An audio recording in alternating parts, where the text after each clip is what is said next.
Hey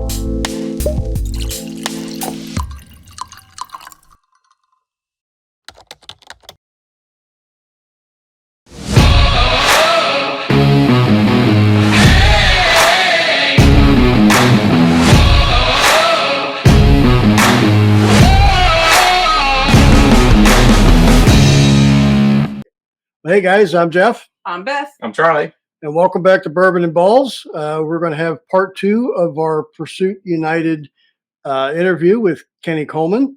We're going to go on to doing some tastings. Oh, I cannot wait. Yeah. We're going to start off with the flagship one. Is that correct? That is. The blended straight bourbon. Yeah, so do you want whiskey. to talk about that, Kenny? Yeah. Yeah, I will. And I guess maybe my part 1, I was just too long-winded, and so that's why we'd have a part 2 here. So I appreciate No, so let I'm me. telling you, like, I'm not editing it. I am not editing any of that stuff. I'm telling you, I'll end up watching it again because I enjoyed it so much. Yeah. Which I don't like watching myself. So, yeah.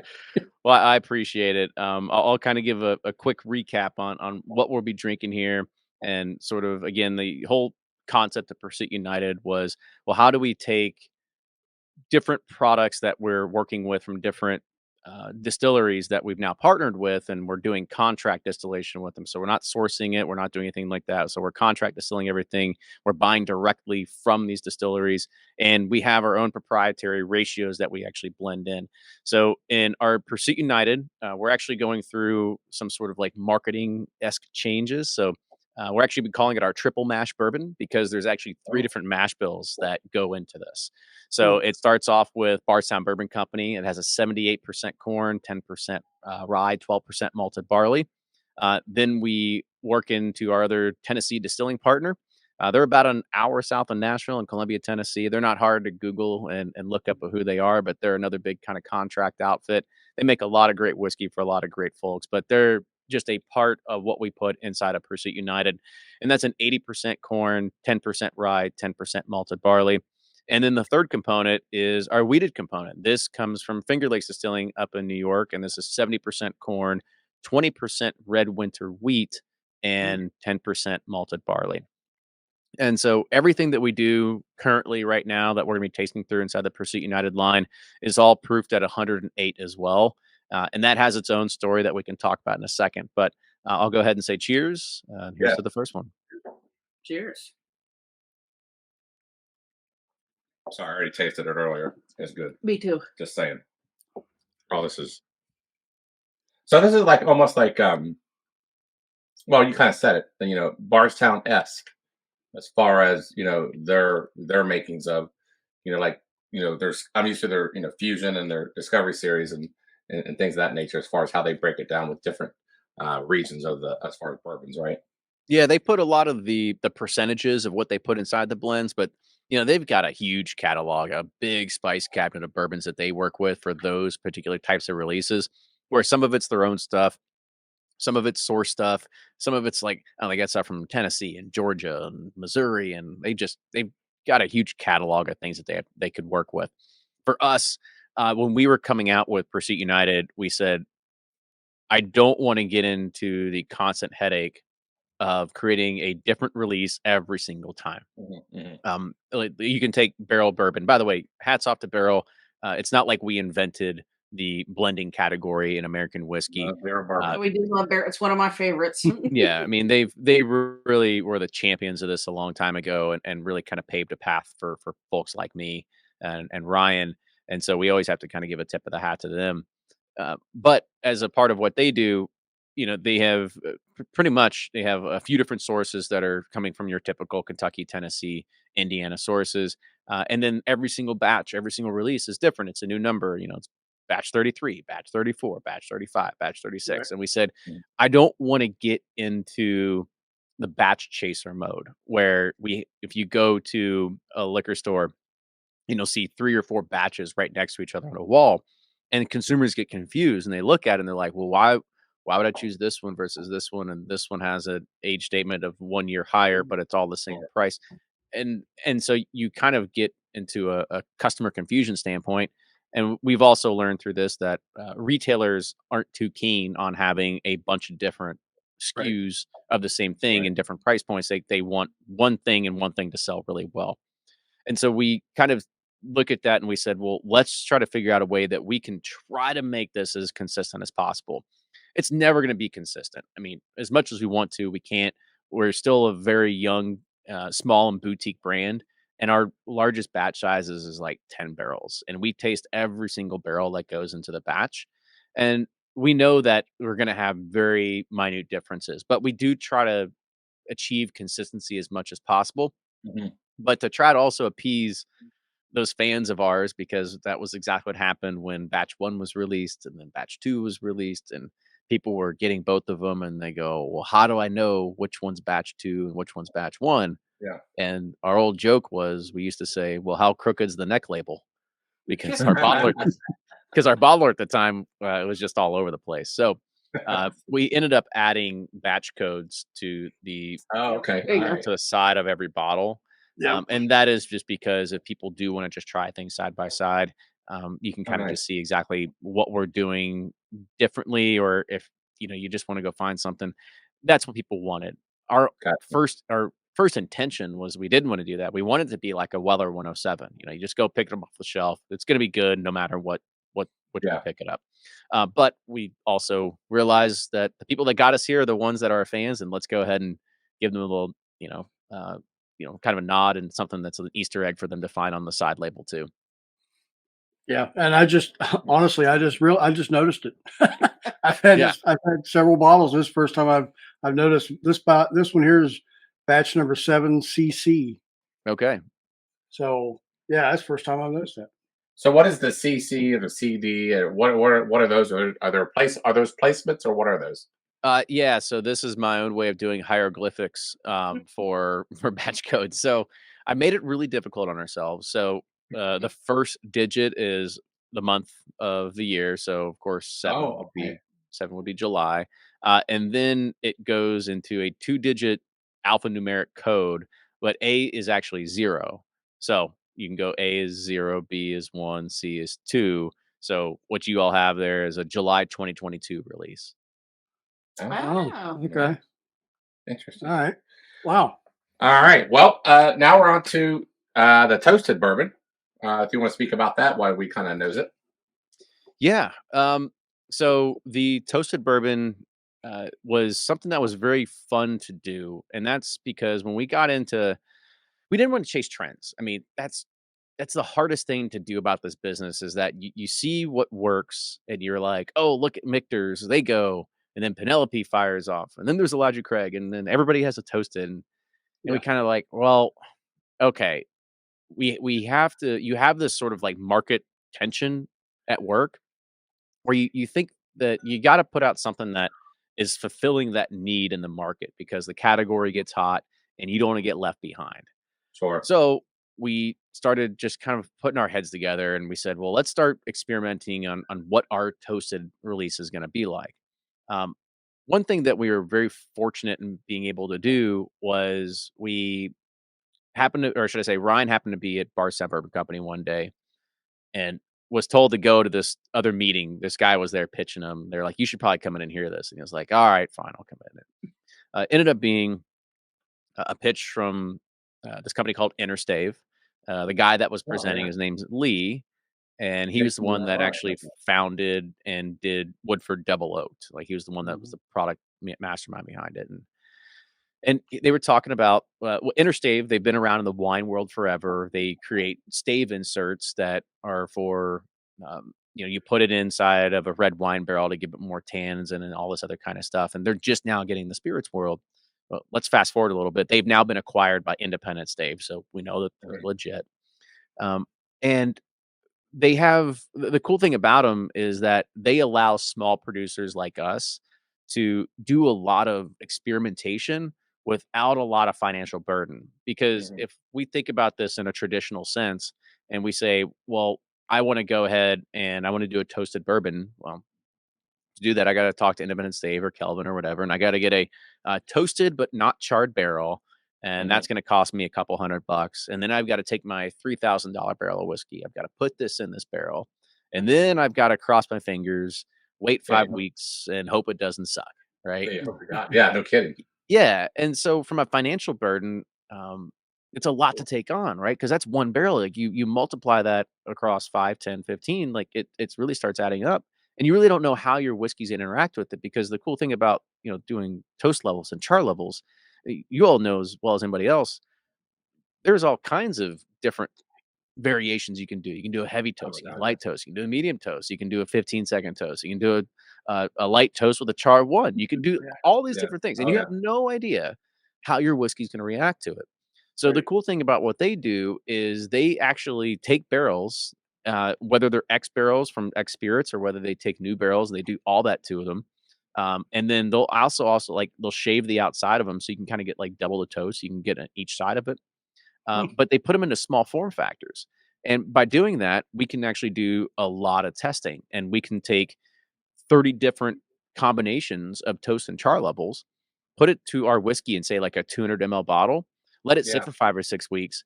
And at this point, our only R&D budget was getting rid of 200 mLs of whiskey. Like that was Right. it. Right. Therefore, you don't have to do the whole barrel. Mhm. Yeah, it's not the whole barrel, Right. right? So from a financial perspective, it's great. Getting them in small form like staves, like you can get them Mhm. like yay in height and about that big in width. You can also get them in cubes about that big. You can get them in barrel stave inserts, so they're like kind of like a block of wood that comes Yeah. in some fishnets. You can do this, a lot of cool things that you can do with it, and actually having that whiskey make interact with it. So not only do you have a financial aspect, one, you have the ability to do a lot of testing, right? So you can figure out exactly how your whiskey is going to change with this. Like which one are you Mhm. going to choose based on how your whiskey interacts with it? Three, you have predictable scalability because I know if I have this sort of small form factor, I put it inside my bottle, and I know this much will change my whiskey in this amount of time. Well, Mhm. then when I want to do 3 barrels, I want to do 10 barrels, I want to do 30 barrels. Well, how much do I add to make sure that it's going to get that same level of flavor, right? I can do this Right. exponential scaling at this point, right? So Right. it's very Yeah. predictable on what I want to be able to do.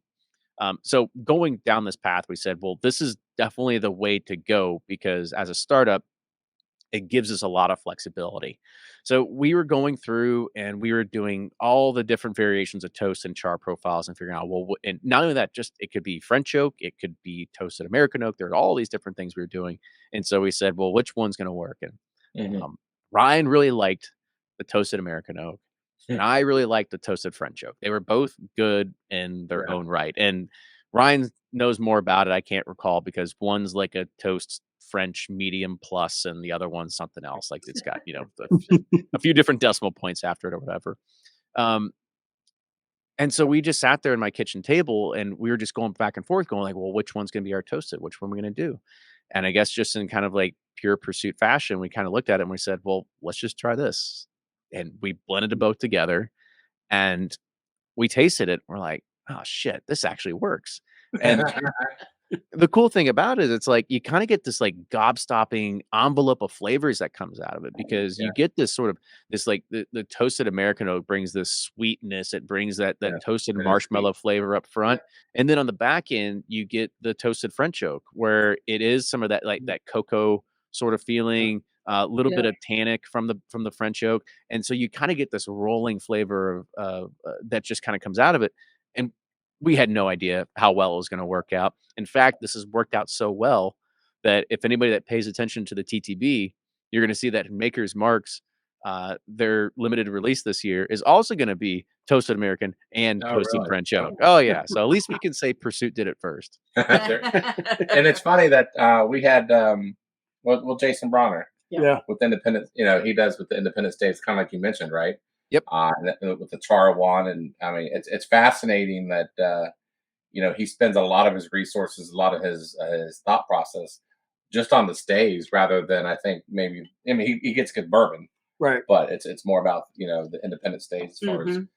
all the experimentation, the kind of what you guys talked about. So, man, yeah, I will say this: this toasted bourbon is it's sweet, It is. Yeah. and I like that. And I mean Yeah. that that's what I like. I do like the marshmallow kind of feel at the front end of it, and Yeah.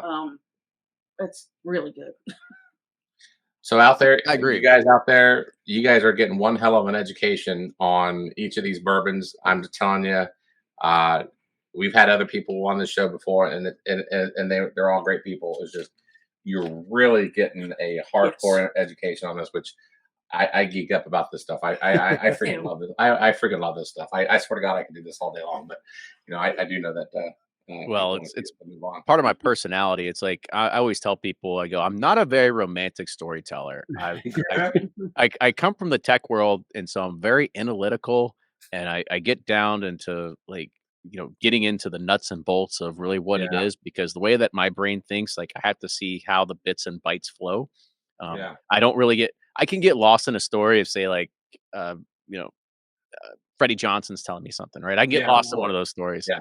But for me, I'm just not that kind of romantic storyteller. So when I get into my zone and I start talking about this sort of stuff, I get really into the ones and zeros of like, well, this is why it became this, and this is sort of the background and how we landed on it, and what we think is why it's better, and why we're trying to Right. be different in this world too.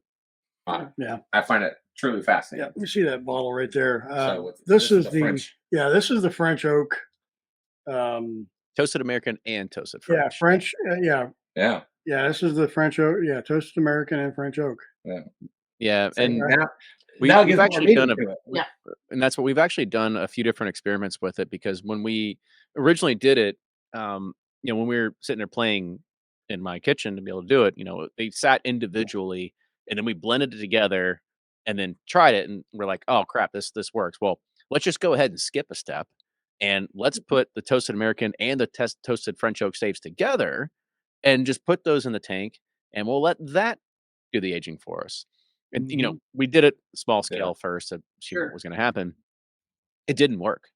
Huh. The toasted French oak just overpowers it. Oh, Like, really? you just didn't get anything of the toasted American oak at all. There was no sweetness. It was just all French oak. And we're like, well, we need to do one more experiment just to make sure that, because the scientific law rule, right? It's like you got to be able to prove it multiple times to make sure that you're Sure. not crazy. And so we Right. did it again to make sure that we tested them separately and then blended them together to make sure it still had this flavor profile. And so that's still been our process today, is that we dump barrels, we'll dump a barrel, should I say a batch together, and then we'll split it off in two different tanks. And we'll do one with toasted American, one with toasted French, let it sit for, in between 5 to 9 weeks, whatever full extraction time. We'll taste those barrels every couple of weeks, just kind of see where they're at. And then once they finally hit that flavor profile, then we blend it all back together Huh. again. Yeah. Well, that's Wow. fascinating. That is fascinating. That's fascinating. All right, so we are on to your guys' rye, which here we are starting to get into rye. So this is good timing for us. 2 out of the 3. Yeah. Yeah. Well, I'm a big fan of our rye whiskey. I'm glad to hear you all are getting into it as well. Because our rye whiskey, honestly, I think is one of the stronger whiskeys in our portfolio. Mm. And, again, hats off to our distilling partners. They make some really great whiskey. For this, we partner again with Barstown Bourbon Company, because they were the easy person to talk to. When we knew we had to create a rye whiskey, and it was actually on the heels of our first bourbon release, we said, well, if we're a whiskey company, I guess we gotta have to have a rye whiskey too. So we talked to Bardstown. They had some 95.5 what they were doing, and they were like, well, we also got this stuff from MGP, and we're like, okay, we Right, don't right. need to go on this path. We've heard the Right. story again. We're not gonna, not to say there's anything wrong with it. We just didn't want that to be our initial entrance into it. So we kind of spent a couple weeks just thinking, like, is there anybody that we could talk to that's making really good whiskey at a relatively young age? Because what we're doing, we can't go buy 10, 15-year-old stocks and blend it together and hit the price point we Right. want. It just wouldn't work. Right. So we had to find somebody that's willing to partner and wanted to work with us, and was really kind of like built on this united concept, and knowing that, you're part of the story. You're not a foreshadow or sort of behind us, right? You're still right front and center there with us, because it's your whiskey goes in a bottle. It's just our secret sauce on top of it. And so after a few conversations and some happenstance introductions, I guess you could say, from Ryan meeting a few people in Texas, ended up getting hooked up with the folks from Sagamore Spirit. They're based out of Baltimore, Maryland.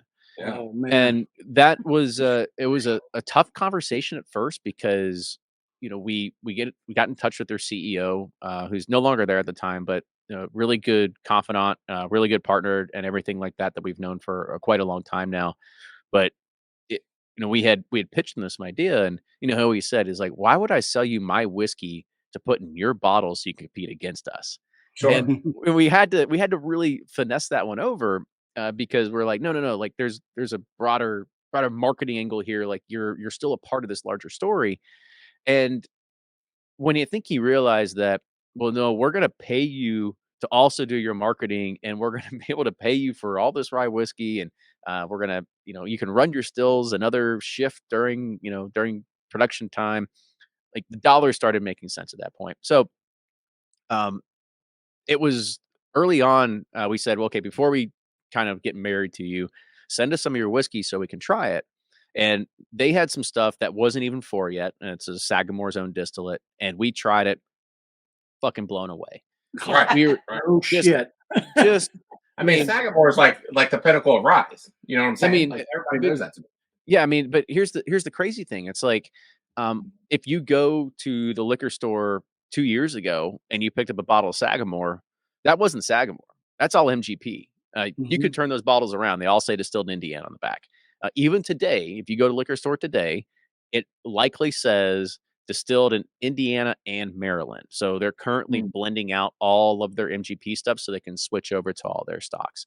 Mhm, So mhm. when we tried it, we were like, guys, this is phenomenal whiskey. We want this stuff. We don't want any of the Indiana stuff. And they said, okay, well, here's the deal. You can't come out with your own using our whiskey until we do.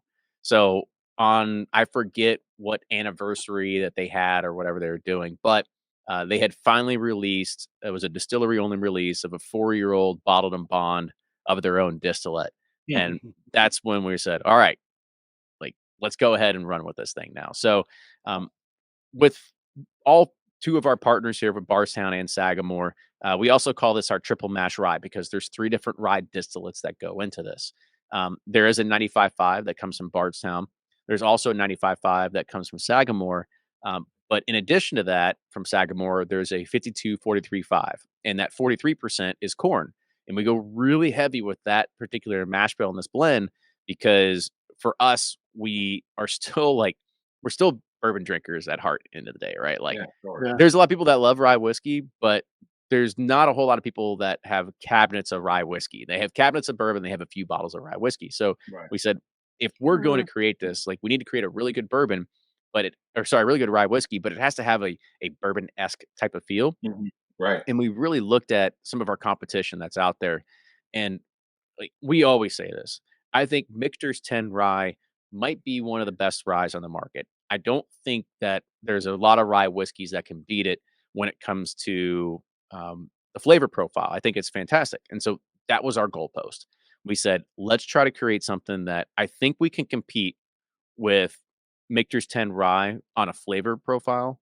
We Mhm. can't compete with age, but age we can punch above our weight class. We can find barrels and we can kind of really manipulate that to the point where we feel that it can drink like an older whiskey, but we can Mhm. certainly compete on price. At a $65 price point versus their $165 price point, Yeah. it's a pretty good comparison, I think, of what you can get with our rye whiskey versus theirs. Mm. And we've been absolutely floored with the success. I mean, our rye whiskey and pretty much everything is won double gold at different places, but our rye whiskey has won double gold 2 years in a row at San Francisco, right? I mean, I think Wow. that it's one of those things that we're super proud of, and what we've been able to put together. And so, yeah, that's United Do Rye, you triple mash do rye. you think with rise, there's more leeway or more give on not so much on getting that age stated whiskey rather than bourbon? Like, I mean, you can get away with it a little bit more because of it's a rye. At least it seems like to me like I can have like a young rye and it's pretty damn good. Yeah, I Um, mean, that's typically what we've seen as well as part of doing Bourbon Pursuit and get stuff all the time. Ryes at a younger age do way better than bourbons at a younger age. And yeah. and that's just probably the nature of the grain, the way it ages. It just has to be something that that's the particular whiskey on how it develops its flavor profile so good. And I mean, it's true. You don't see a whole lot of ryes that are over 6 years old in the market. Yeah, No, Michter's I mean, 10 it doesn't need to rye. be. You had Sazerac 18. Beyond Solid. that, there's really not much, right? Right. And so Right. most rye whiskeys is in that 4 to 6 year category, and that's because it just provides an optimal flavor at that Mhm, point. mhm. I mean, and going back to our bourbon as well, it's like, we have a lot of, those 3 different partner distilleries we work with. I mean, in my honest opinion, I think Bardstown might be one of our weaker components, and that's just because of the nature of maybe what the Kentucky bourbon is. Our Finger Lakes bourbon, I mean, it's absolutely amazing, even at 4 or 5 years old, and Mm. that might go into a few different aspects of it, and that's because they have a lower entry proof. They have an entry proof of 100, and when you go to such low entry proof, you can create a better whiskey at a younger age. You have Yeah. that, you have Kelvin barrels. There's all kinds of variables that go into play Yeah. on how you do that. And so we've now gone back and we've made adjustments into the whiskey that we're putting down at Bardstown. We're still doing our 124 and a half proof entry, but we switched from 3 to 6 month air dried staves. Now we're using Cooper Select 18-month air dried staves because we've had that relationship with Andrew Weebrink of Independent Stave. We tasted all the whiskey, same exact whiskey, same exact age with different types of air dried seasoning times. And 18-month Mhm. was just the perfect, uh, the perfect complement for it. So we were really excited to kind of sit there. Now that we're getting more experience in this world, now we're making those changes to set ourselves up for future success too. Wow. Well, I'm very happy to hear that Sagamore's in this because I absolutely love Sagamore. Um, they're double oak. In fact, I brought a bottle over there. um, I just love Sagamore rye whiskeys. They're really good. So on to the sherry rye. As far as the offering, what can you tell us about this? I can tell you anything you want to know. Well, keep going what you're doing because I'm telling you, this is freaking Yeah, awesome. you say you're not a romantic storyteller, and It's pretty I'm good. gonna. You're a You're gonna sexy challenge me on that one. All right. storyteller because you make this very, like, I think you used the word before, approachable, and Yeah. it's so easy to drink. But I love hearing about it.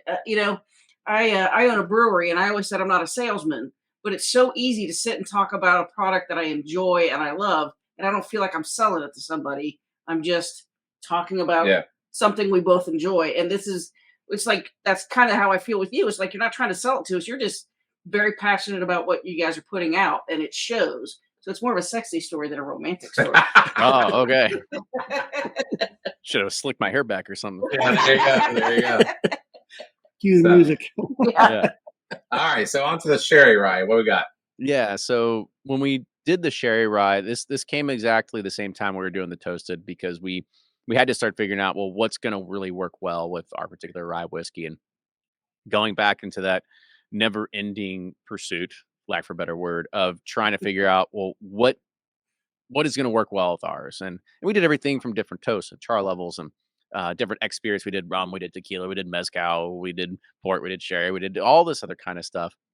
Um, and this was just one we landed on. We just really liked. And the one thing that I like about working with Independent Stave as a partner in what we're doing with getting Oak Alternative, and by the way, Oak Alternative sounds like a dirty word.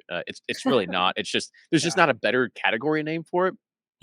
And before people get up in arms going, well, this sounds like voodoo magic and just, this is all BS and blah, blah, blah. It's like, I always say this in front of a room because sometimes they're like, this sounds like, horse shit or whatever. And, Right. and I'll be like, well, by the way, who's here has tried Maker's 46 before? And of course, 99% of the hands raise up. And I was like, okay, then you've had stave finished oak alternative bourbon before and you didn't think anything different. All right. It's just more a marketing story. And I get into I get in too deep. But anyway, the one thing I like about this is that when you get into X spirits, X sherry, X port, X whatever, when you do full barrels, it really opens the door to a lot of potential bad actors because Yeah. once you get into toasted, you get into sherry finished, you get into rum finished, you get into anything that says bourbon finished and blah blah blah blah. Right. rye finish and blah blah blah. It is no longer a straight bourbon. It is no Right. longer a straight rye. In the world of TTB and what we classify, this is now a distilled spirit specialty. So that opens the door to say, if you want it to taste more like a sherry type of product, well, just go ahead and dump a few gallons of sherry in your barrel, mix it with your rye, and there you go. You got your rye and sherry finish. Hmm. Hmm. This runs rampant all over the industry. I mean, I won't name names, but there's somebody that we know, and they came out with a rum finished product, and it just didn't have enough rum flavor. What do you think they did? They just added a bunch of rum to the tote, or added a bunch of rum to the Yeah. barrel, and just to give it that little more rum taste to it, right? Yeah. And I think that's the hard part as I don't know, a prosumer, I guess you would call me now, but as an average consumer, people just don't ask questions. They just take it at face value. And Yeah. I kind of got a little, I don't know, irritated is probably the best way to put it when you start learning about all this and knowing that, people just don't ask enough questions. You don't try to figure out, well, what actually is going into the product that I'm consuming. Are you adding sugar? Are you adding flavor? Are you adding anything Right. into it that isn't the actual whiskey? And once you get into this world, they don't have to disclose it. They don't have to Right. say anything on it, right? So, Well, I mean, I think the consumer doesn't know any better, and then Mhm. they just rely their trust on you guys who are making it. yeah, exactly. And you should never, please don't, right? It's like, um, it's probably not a great uh, type of analogy, but there's the guy that started OpenAI, and he always said that I should be able to be fired, and the board ended up firing him. But it kind of just kind of goes to show you, it's like, don't always trust the people like us and whatever we tell you. It's like, try to Sure. ask those questions, like really dig in and try to figure out the process. And so for our process, again, we partner with Interstate and Independent Stave, but we get those types of staves in a different flavor profile, or sorry, in a different type of form factor. So there's no X liquid that ever touches our whiskey. It is only oak influence that goes into it. And so Hmm. when you try this particular offering right here, this rye with sherry, most people they don't even pick up on the sherry. It's not supposed to be there. It's supposed to be just a subtle nuance. Hmm. Even if we would have let this sit in there for freaking 9 months, I still don't think that it would have pulled out and become a sherry bomb, because that's just Hmm. not what would happen, because there's just not any liquid that touches the rye whiskey. Instead, it's oak influence, but there's just enough sherry subtleness in there that it kind of adapts and changes it. So it's the same exact best base that goes into our Pursuit United rye Pursuit United rye whiskey. But you're just going to have this small little flavor variance when you get a taste of it. And for me, I Yeah. get this almost root beer or sassafras flavor on it that you typically don't get on anything else. And and that's what I and love it's about this one. and it's faint, right? Correct. When I compare it to the rye, I mean they're similar, but there's a faint Yeah, and finish. A little tickle or something. Yeah. right, and I'm Um, I'm always afraid of the port finish, the sherry finish, because they're usually too much port, too much sherry, yeah. and it's not bourbon anymore. I feel like sometimes It's I'm drinking wine. yeah, yeah. So, and like you said, that may be why they're probably mixing it liquid form to get that extra flavor. And that's what always scares me about those type of finishes. Yeah, one of the things that I've learned over the years of being in the beer business is you can tell a real puree to a artificial flavoring. And so when you say about just dumping a bunch of rum into a barrel, you're going to taste that difference. You're going to know it's fresh rum and not Yeah, don't feel stuff right. that's been soaking in there. Wow, that is amazing.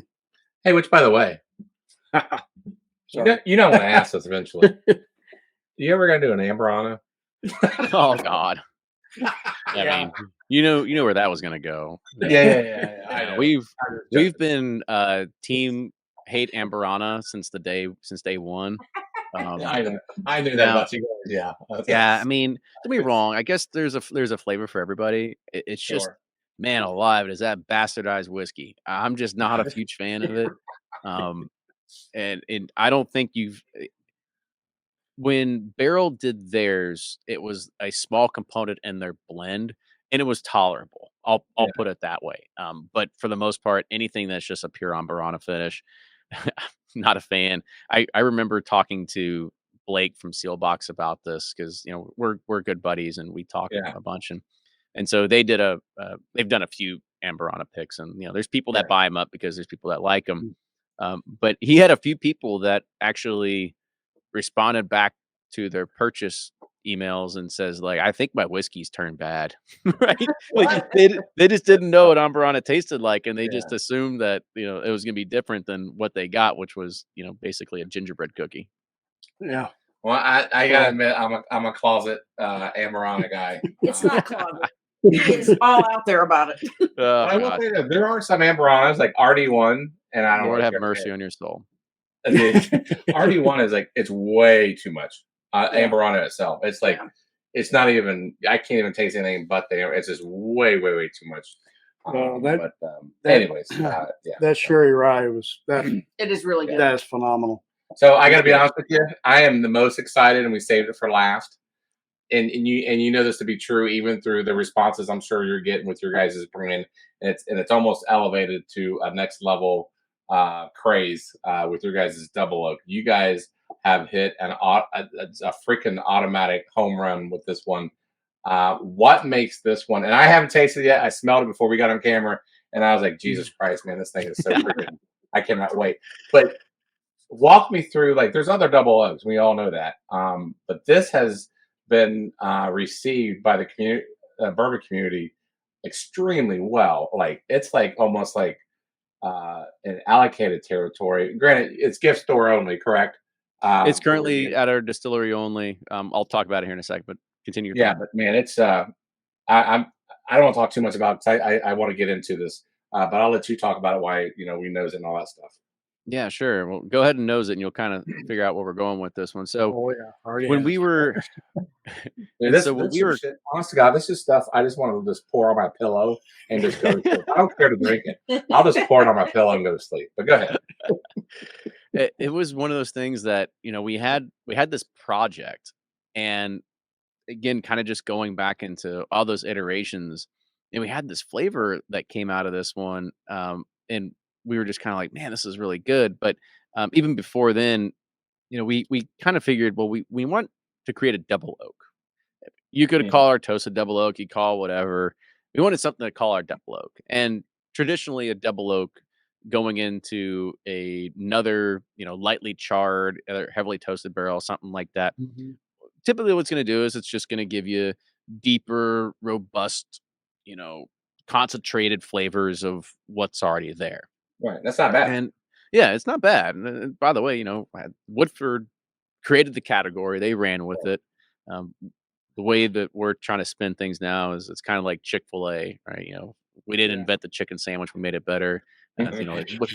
Woodford invented double oak, but I think we made it better.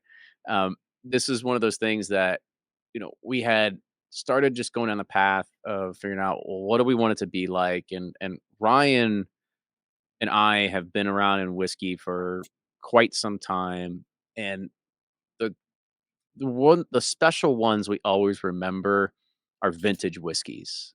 When you get to taste a vintage whiskey, when you're talking whether it's old school Heaven Hill, National Distillers with Old Granddad and Old Taylor and stuff like that, and there's just this overwhelming like butterscotch Werther's Original that just kind of like pops at you. And we said, man, if there's just a way that we could recreate this, that would be awesome.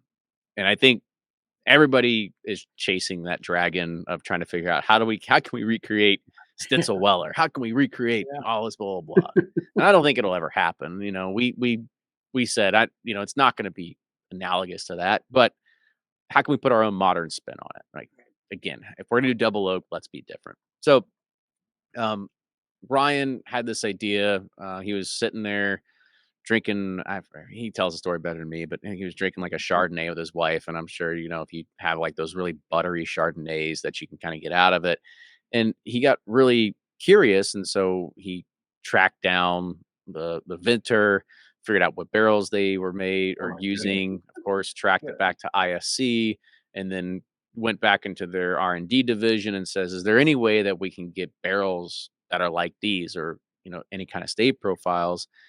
And it was 36-month French oak, air dried staves, and I don't know all the bits and pieces that Ryan knows all that, but this was something that was a R&D project that kind of went the right way for us, I guess you could say. The first time we tried it, we're like, oh shit, this is this is really good. Oh, yeah. Because it has this overwhelming like caramel forward flavor into it. And we ended up using a little bit more Kentucky in this particular blend that goes into it, because our Kentucky barrels at 5-6 years old, they have this sort of like, still like a buttered popcorn taste to them, and it really helps pronounce a lot of those the caramel, where there's original butterscotch flavors that you're going to get out of this particular kind of whiskey. And thankfully, you're right. We kind of have a home run on our hands right here. People are snatching it up left and right. And actually went on unicorn auctions the other day. Somebody said that it actually went on there. I think sold for like 180 or $200 or something like that. You can come to the distillery and you can buy it from here still. Our goal is to not run out of it. But this is sort of the rocket ship that we're riding right now, I guess you could say, is the best way to be able to say it. So we're excited to do this. As a part of this is our flavor profile. This is something that Ryan and I came up with that ended up being the one that we said, well, this is going to be not our, I'd say our core, our flagship, whatever it is, but it's our double oak profile that you'll be able to get out and market relatively soon as well. So we've sold, I think, like 400 cases here at the distillery. So they're making its way out. We've got a few cases that have been shipped down to Texas. So if you're in Texas, please ask your retailer to ask Greenlight to go get you some of those cases. We are also going to be shipping into Missouri and Georgia and Tennessee. And so if you're in those areas, go and ask your retailer to ask your distributor so they can start asking for it too. Because one of the things that we've learned is that, as Beth said, I hate sales. I suck at sales. I don't want to do it. Yeah. I hate talking. I don't hate talking to distributors, but I hate sitting there trying to launch new products with them because it's a pain in the ass. And I just want the whiskey to speak for itself. And it does. Yeah. And I just don't want to sit there and send 50 cases to a distributor and have it sit in their warehouse because they're not going to go do anything with it. So we like to have the consumer really kind of drive that demand. And so that's where we're trying to change that a little bit. But I've talked enough. Cheers, guys. This is our United Double Oak Bourbon. And again, at 108 proof. Cheers. You've already had some of it. Yeah. It's delicious. It is so good. You know how certain drinks bring back memories? Things like that. Not that this is a far memory. Or dissipate your memory. Oh yeah, that's true. But I feel like I'm sitting at a bar and Ken, I don't know if you there's a Revival Spirits and yep. I know Brad. Yeah, so I feel like I'm sitting at their bar with one of their with one of their Dusties. It's like it almost gives you that feeling that's where you're at.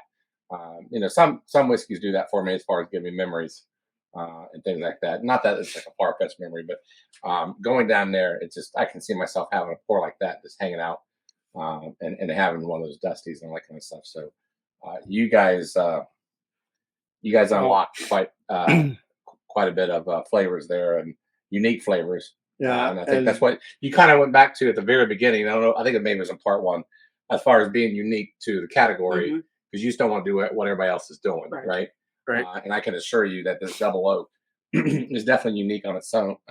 Yeah. And I think that's why people like it so much. Yeah, and I am a big double oak. I even do the double oaks. Yeah, you go down there. Yeah. Like I said, I love the Sagamore double oak. Love Woodford double oak. There's a distillery up here in Ohio, Whiskey War. It's High Bank. They do a double oak. This is far and above. It's unique. That's different. What sets it apart. Yeah, it's different. It sets it apart. Yeah. I mean, those other ones are great, but this is different. Yeah. That's all I can say. It's different. A good different. Yeah. Right. Exactly. I'm going to kind of go back to, I won't embarrass you about the storytelling again, but for each one, you've been able to tell us where it came from, what it meant, uh, and as good as it is on its own, to be able to hear it kind of elevates it. For me, anyhow, I Yeah. was a huge Tony Bourdain fan, so watching him cook was one thing, but hearing him talk about the food and all of that, it's the same thing. Listening to you talk Yeah. and drinking these and getting the background story on each of them, I think is phenomenal. So I just want to say thanks for giving us the time to do that, because it's not everybody we get to sit down and have them like really describe the story and the history of each tasting. Man, this finish is still going. Yeah. I swear to God. Yeah. Hey, real quick, you did mention about your proof. It all being the same. Explain that one. Yeah. As far as So what it is. Yeah, so it all kind of started with the bourbon. When Ryan and I we were doing test blends back and forth. By the way, he was kicking my ass on all kinds of blends, so I let him do blends and I ran spreadsheets. That's just kind of been our Okay. yin and yang and symbiotic relationship there. But when I'm kind of like the last guard, if you will, so anything he creates, I got to taste and test and kind of give thumbs up approval. And so when we were when he was creating a lot of them, we didn't want to come out with cash rank out off the bat because it didn't really leave us a whole lot of room. We didn't want to. We knew we didn't want to come out with something, in the low 90s because obviously I don't think our fan base would appreciate it. So Right. we were just doing a lot of test blends and adding water to different amounts, but not really knowing what the proof was. We're podcasters, we're poor, we don't have roof proofing equipment. The ones that are actually TTB approved, that are from Thermo Fisher and all these other people, it's like $30,000 to get a real piece of proofing equipment for spirits. Yeah. And so we found a blend that we liked. And we're like, well, this is fantastic. Ryan makes some phone calls, and of course, Ryan, he's from Bardstown. He knows he played football with Freddie No. He went to Yeah, high school with Drew Colesveen, so he's got quite the contact list in his phone. So he calls up Drew Colesveen, who's the master distiller over at Willett, and says, "Hey, can we come use your equipment?" And Drew was nice enough to just let us come there, hang out for an hour, and walk up to his office where they have essentially this machine that sucks in the whiskey, and about 30 seconds later, it prints out a receipt. And it's the longest 30 seconds you've ever waited in your life waiting for something like that to come out, because we knew we had something, and it spit out, and he goes like, "I think you guys are going to like this. It's 108 proof." And that's when we were like, "Oh, wow, that's great." Cause it's not 101 and it's one better than 107. There you go. You're the only There you one at go. 108. Yeah. So that's kind of been our magic number. And we didn't say that we are going to make the rye 108. We did the same exact thing. We did a bunch of test blends, figured out where we thought it was a really good proof point, ended up being 108. So 108's just kind of been our magic number, and that's what we're sticking with until we start going into a few different more things in the future. I'll kind of give you just a little bit of sneak preview in the future. We'll be coming out with some updated labels, maybe into this year, probably closer to very beginning of next year. But we'll be coming out with an 88 proofer, and that's because we realize that not everybody is a whiskey geek, and so when you have people that come to our facility and they drink 108 proof whiskey, they're like, "Oh God!" We're like, pretty easy going, if you ask me. And then so we kind of realized that when you have something that's like over 100, you segment out like 80% of the market. And Right. so we had to have something that kind of is that introductory level. And so we've got some tests running to make sure that we can have a really, really good product that doesn't feel thin, even at 88 proof. We have 108 that'll kind of be at our core level there. And then we'll also have cash strength releases in the future too. TBD on which versions will be cash strength and everything like that. There's a lot of things to still figure out from a product perspective. Well, and that's only going to benefit you guys. I mean, you're bringing in a whole nother realm of people that are newbies trying to get into it. You always want to start off on the 80, 90 proofer, when you're just starting out. So being able to present that 88 proof to a new person, eventually they're going to get to your 108 proof anyway. But now you're bringing in another clientele, basically.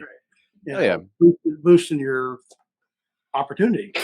Yeah, and that's one of the things. We're moving to Whiskey Row, and there's not going to, like, right now when people come and visit us, you go to pursuitspirits.com and you choose a experience you want to come see us. And as a part of the checkout, you have to put in how'd you find out about us? And Yeah. thankfully we've had the podcasts, which is great. We've had some good Right. coverage on YouTube and a few different places.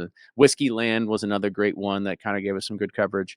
And now we're starting to see people that are signing up that didn't know about the podcast. They're just coming because they saw really good Google reviews or they heard it from a recommendation from a friend.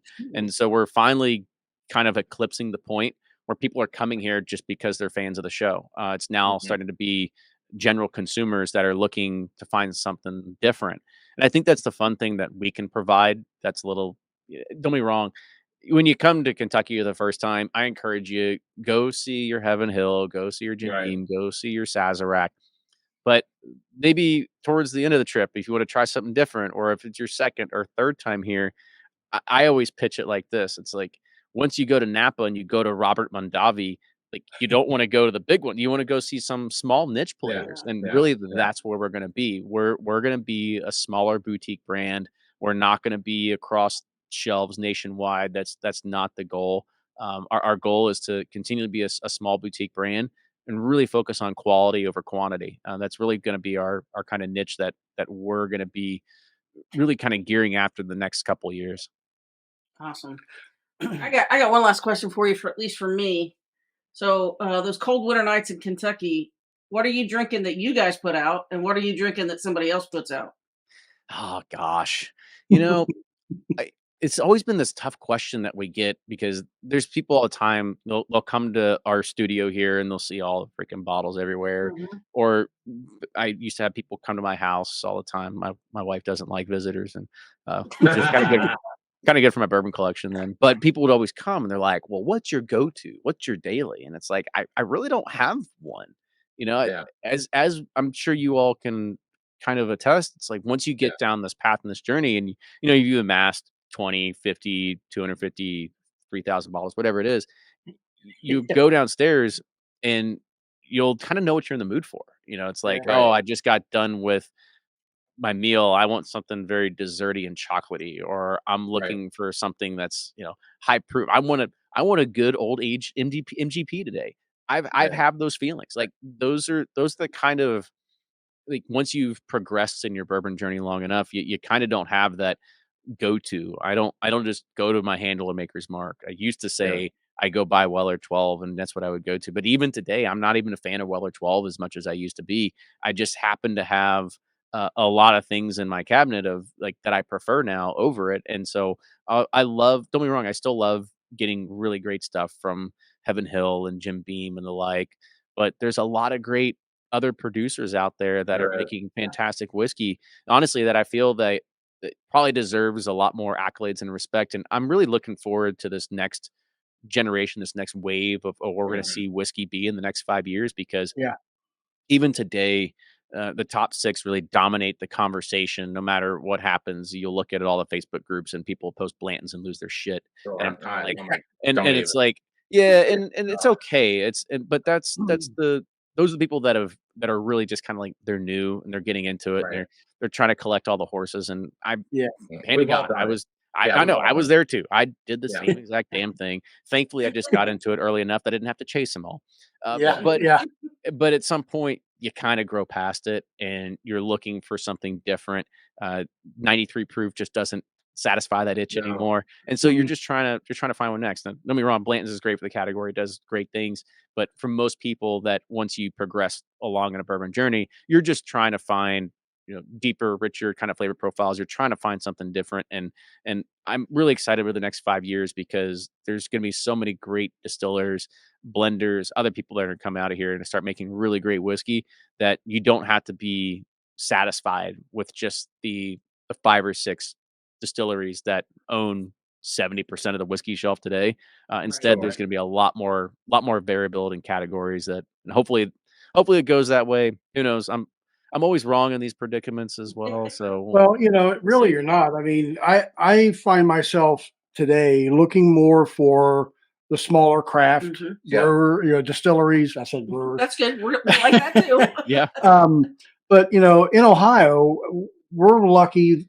We've got a lot of the smaller distillers like an AM Scott, Magnolia. a Magnolia, Yeah. um, Middle West. Middle West, North Northside, Side. all them. There's a small craft distillers, and they're putting out great stuff. I don't have to go and spend $150 on a bottle of bourbon, from the big six. I can pick up a smaller $20-$30 bottle Mhm. and get great whiskey. Yeah.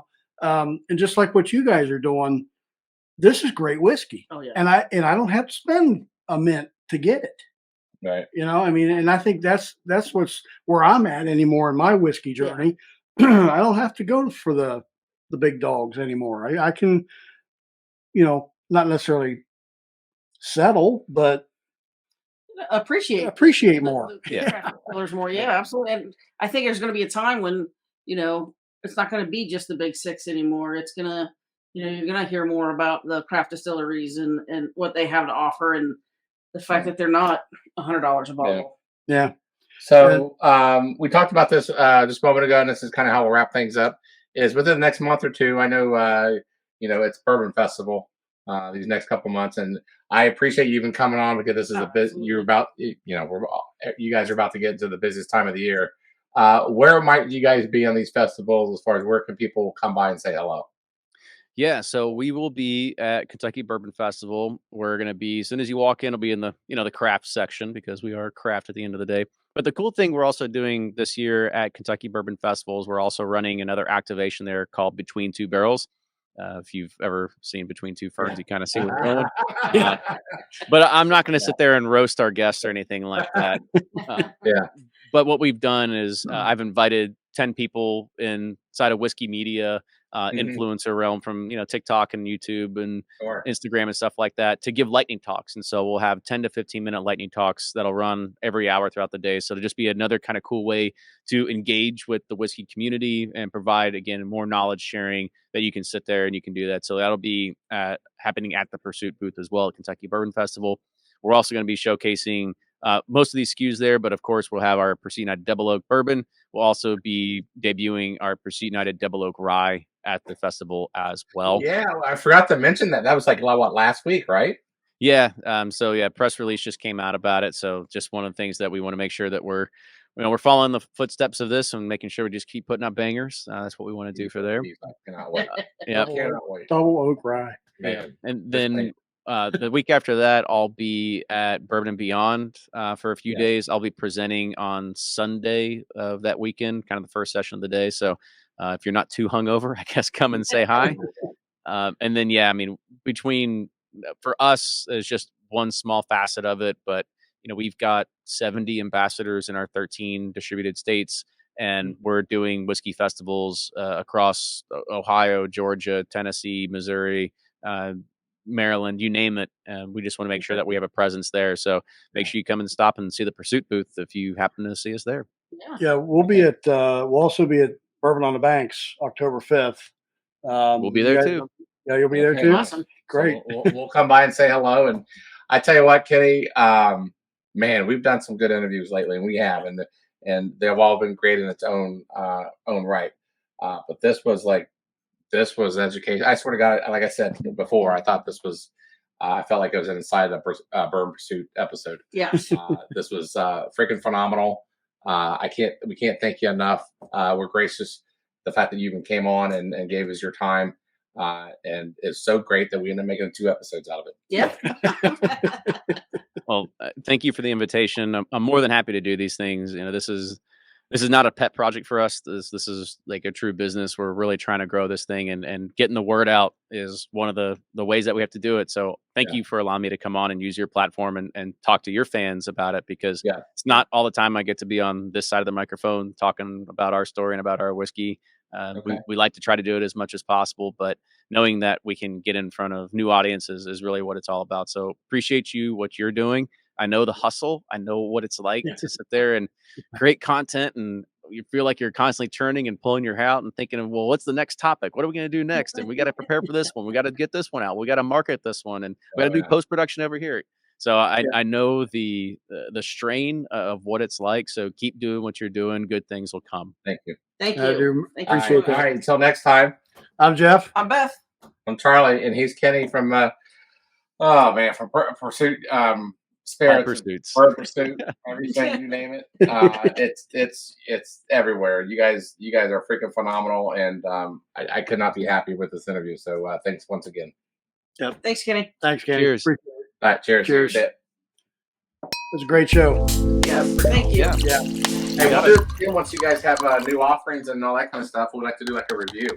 Once you guys get bigger. Yeah.